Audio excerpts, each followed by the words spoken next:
Ang pag-asa ay isang pangalang A. Tahas, B. Pantangi, C. Basal, or D. Palansak. And the correct answer for this item is letter C, basal. Bakit po basal? Dalawa po yan, tahas at basal. When we say tahas, yan po yung mga concrete noun. Nararanasan ng isa sa mga limang pandamdam or pandaman natin at may katangiang pisikal.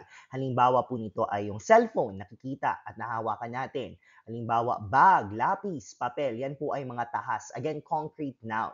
Basal naman po, ito po yung mga pangalang kaisipan o konsepto. Sa English ay abstract noun. So, halimbawa nito ay mga katarungan, hustisya, yan po ay mga bagay na hindi natin nakikita pero may konsepto po tayo sa tunay na mundo.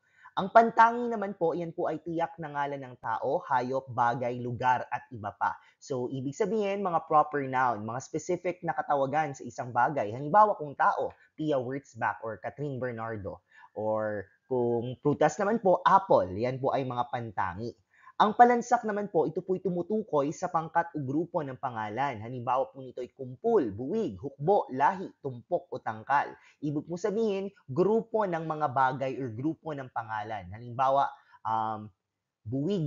isang buwig ng saging or isang kumpol ng kamatis. Again, yan po ay palansak. But for this item, pag-asa. Ang pag-asa po ay isang halimbawa ng pangalang basal.